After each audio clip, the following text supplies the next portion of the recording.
안녕하십니까. 자취펀치 육동일입니다. 이번 시간에는 지난 방송에 이어서 우리 사회 환경 변화와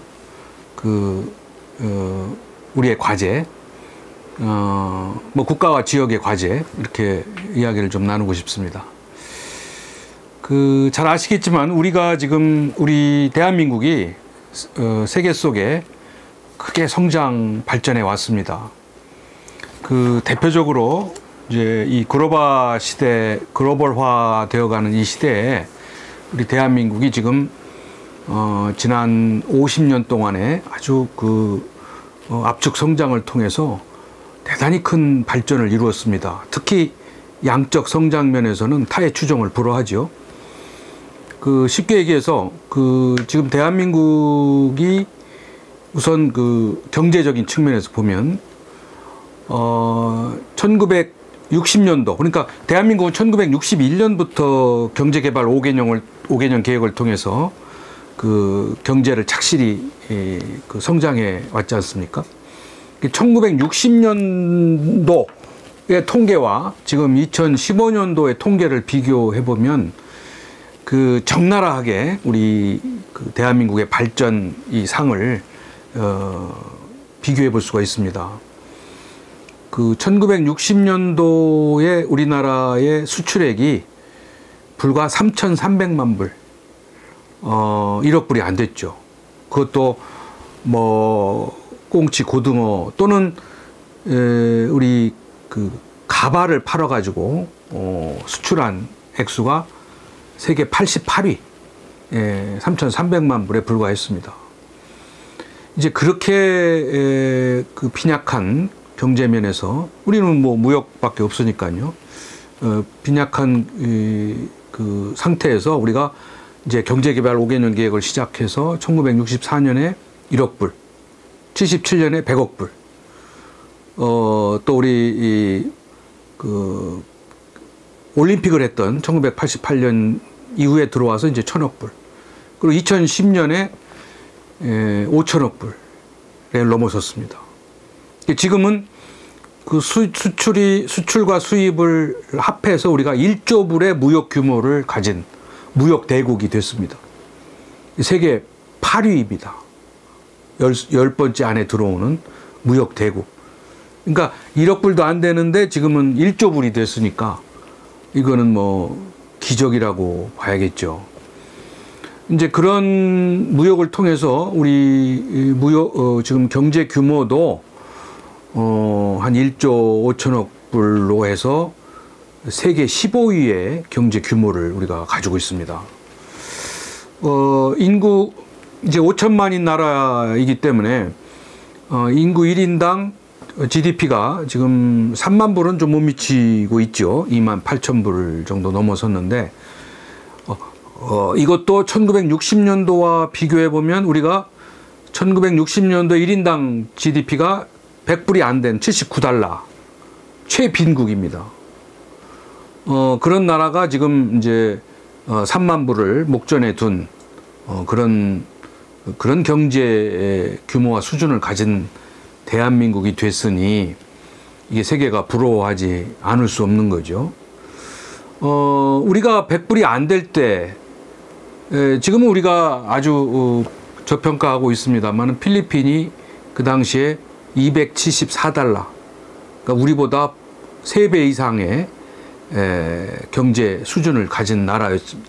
필리핀이. 그래서 우리가 그 당시에는 필리핀에 가서 배우고 또 필리핀의 공무원이나 학자가 한국에 와서 가르쳐주고, 심지어는 우리 대한민국이 참 불쌍하다고 해서 서울의 장충 체육관을 필리핀이 이렇게 지어줬습니다. 그래서 우리가 장충 체육관에서 스포츠를 많이 했죠. 그 정도로 우리가 경제면에서 뒤져 있는 나라인데 지금은 이 모든 것을 합해서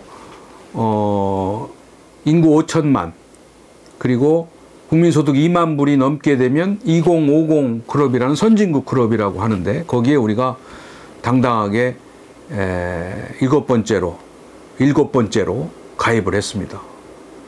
그러니까 인구가 5천만이 넘고 국민소득 2만 불이 넘는 나라가 우리보다 앞서서 6개의 나라밖에 없었는데 우리가 7번째 당당하게 선진국 클럽에 가입을 했고, 이제 3만 불을 넘어서게 되면 3050 클럽이라는 또 다른 아주 최고의 선진국 클럽에 한 5번째쯤 가입을 합니다. 이렇게 경제가 기적적으로 성장을 해서 우리 대한민국이 이제 그 국력이 신장이 됨으로써 세계 찬사도 받고 있고 부러움도 받고 있고, 또 우리 국력이 이제 세계 여러 곳에 미쳐서 그 진정 글로벌화 시대가 됐다고 우리가 자평을 합니다. 그런데 이제 여기까지는 우리가 잘 왔는데, 또 경제 양적 성장은 잘 됐는데, 그러면 우리가 진정한 선진국이냐 하는 점에서는 조금 우리가 고민하고 깊이 생각해야 될 몇 가지 문제점이 있습니다. 첫째는 우리가 그 경제는 양적으로 성장을 했는데 문제는 빈부격차가 굉장히 심화됐다는 겁니다. 다시 말해서 그 잘 사는 사람과 못 사는 사람이 잘 사는 사람 상위 10%, 못 사는 사람 상위 10%의 소득을 비교해 보면 10배가 넘었습니다. 그 간격은 점점 넓어지고 있다. 그리고 중산층은 점점 이제 축소되고 있다. 그래서 이제 빈부의 양극화가 점점 심화되니까 이 빈곤 계층이 늘어나고요. 또 이 중산층이 무너지니까 사회가 굉장히 불안정해지고, 이 자본주의 체제에 대한 이 불만, 또 자본주의 체제에 대한 그 모순에 대한 반발이 생길 수밖에 없습니다. 그리고 그 빈부 격차는 이게 우리의 노력으로 시정이 돼야 되는데 지금 시정의 조짐이 안 보인단 말이에요. 왜냐하면 빈부 격차를 시정하는 여러 가지 노력이 필요하고 제도적인 개선이 필요한데, 그 중에서 교육이라는 대단히 중요한 역할이 아직 그 격차를 시정하는 데 있어서 작동하지 않는다. 오히려 지금 교육, 말하자면은 빈곤 계층이 빈곤을 탈피하기 위해서는 좋은 교육을 받아서 다음 세대에는 그 시정이 돼야 되는데, 지금의 교육은 오히려 빈부격차를 더 심화시키고 있다. 부자들은 더 많은 교육에 투자를 하고 자녀들에 대해서, 또 빈곤 계층은 좋은 교육을 받지 못하니까 이게 부는 세습하고 빈곤은 대물림되는 이런 그 좋지 못한 현상으로 우리가 가고 있다. 그렇기 때문에 그동안에 지난 50년 동안에 많은 성장을 하고 경제가 양적으로 커졌음에도 불구하고 이제 중산층에서 이탈이 되고 또 빈곤해진 계층은 이 우리 체제에 대해서 굉장히 이제 비판을 하고, 오히려 이제 사회주의 이념이라든지 이런 진보적인 그런 곳에 관심을 갖는 계층이 늘어나는 것도 거기에 이유가 있습니다. 그래서 이 부분을 이제 앞으로 어떻게 시정하느냐 하는 것은 대단히 큰 우리의 숙제고, 이것을 시정하지 않으면 우리가 진정한 선진국으로 가기가 어렵다. 그리고 우리 자본주의 체제 또는 우리 사회 체제가 안정이 돼야 되는데 경제가 성장이 되면 오히려 경제가 그 사회가 불안정해지는, 계층 간의 대립이 심해지고 그런 문제가 앞으로 더 나타날 것이다. 이런 우려가 있습니다. 또 지역 간의 격차도 점점 심화되고 있어서 우리는 지금 수도권의 면적이 11.8%밖에 안 되지만 그 수도권 인구는 이미 이제 50%가 수도권에서 살고 있습니다. 인구의 절반이 수도권에 살고, 서울은 면적은 1%도 안 되지만 1000만 이상이 사니까 5명 중에 1명은 서울에 사는 거죠. 이렇게 우리는 서울과 수도권에 모든 것이 집중이 되어 있다. 인구뿐만 아니라 뭐 공공기관, 문화, 교육, 각종 인프라, 심지어는 정보, 이런 것까지 다 서울 수도권에 집중되어 있기 때문에 수도권과 비수도권의 지역 간의 격차는 점점 커져가고 있다. 이제 그런 점에서 우리가 행정중심 복합도시 세종시도 건설을 했습니다만 아직은 그 수도권 인구 분산의 효과를 내지 못하고 있습니다. 이제 그런 점에서 우리가 이제 해결해야 될 숙제가 상당히 많다 이렇게 볼 수 있고, 최근에 우리 이 청년 실업률 문제가 심각하지 않습니까? 그러니까 경제가 좋아졌으면은 우리 청년들이 일자리가 좀 늘어나고 청년들이 미래에 대한 꿈과 희망을 가지고 열심히 활동을 해야 되는데, 또 더군다나 우리 지금 현 청년들은 단군 이래에 가장 좋은 교육을 받았다는 겁니다. 이 지금 청년들은 정말 뭐 컴퓨터, 뭐 인터넷에 뭐 장난감 다루듯이 아주 뛰어난 기술을 가지고 있고, 또 외국어 실력도 또 양질의 교육을 받아왔기 때문에 가장 훈련된, 가장 좋은 교육을 받은 세대임에도 불구하고 이들이 이 교육을 마치고 돌아가야 할 가야 할 사회는 이 청년들을 이제 흡수를 못하고 있다. 청년들은 지금 바깥을 맴돌고 굉장한 소외감.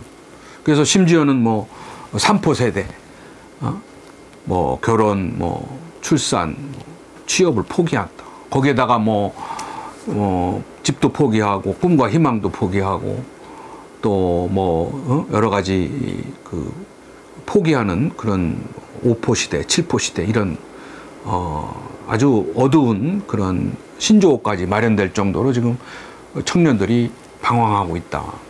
청년 실업률은 치솟고 있고, 또 이들이 꿈과 희망을 가지고 우리 대한민국의 미래를 책임져야 되는데 이들은 지금 좌절감 속에서 우리 기성세대에 대해서 불만을 가지고 있고 우리 현 체제에 대해서 상당히 반발감을 가지고 있다. 그래서 지금 정부도 이 청년 고용 절벽 시대에 문제를 타개하기 위해서 여러 가지 대안을 만들어 놓고 있습니다만, 아직은 이 청년들을 제대로 정규직 또 장기적인 취업과 연계하지 못하고 있는 그런 상황에 놓여 있기 때문에 우리 체제가 아까 말씀드린 대로 기적적으로 발전을 했습니다만 많은 사람들이 그 발전이 과연 누구를 위한 발전이었느냐, 이 부분에 대한 근본적인 회의, 근본적인 문제 제기를 여전히 하고 있다는 사실입니다. 다시 말해서 우리가 발전을 되고 성장이 됐으면은 그것을 공평하고 정의롭게 분배를 해야 되는데, 그래서 골고루 누구나 소외감 없이 좌절감 없이 살아야 되는데 아직 그러한 문제를 해결하지 못한 상황에 놓여 있기 때문에 발전을 하고 성장을 했는데 도대체 누구를 위한 성장이고 그 성장의 과실은 도대체 누가 가지고 왔느냐, 재벌이 가지고 왔느냐, 기득권이 가지고 왔느냐, 이 문제를 놓고 청년들이 상당히 방황하고 있고, 이거는 우리가 해결하지 않으면 우리 체제가 건강하게 또 더 발전하지 못한다, 진정한 선진국이 되지 못한다. 이런 점에서 우리가 앞으로 가야 할, 또 우리가 앞으로 추구해야 될 사회적 가치가 이제 대단히 중요시 되고, 이 부분에 대한 국민적 공감대가 형성이 돼야 된다.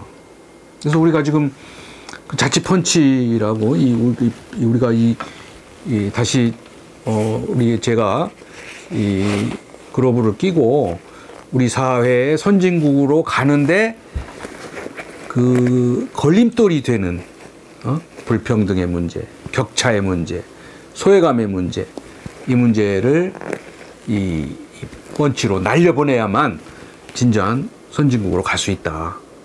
그런 점에서 오늘 우리 대한민국이 지금 어디에 있는지, 또 무엇을 이루었고 앞으로 어디로 가야 되는지를 말씀을 드렸습니다. 다음 시간에 또 뵙기로 하겠습니다. 감사합니다.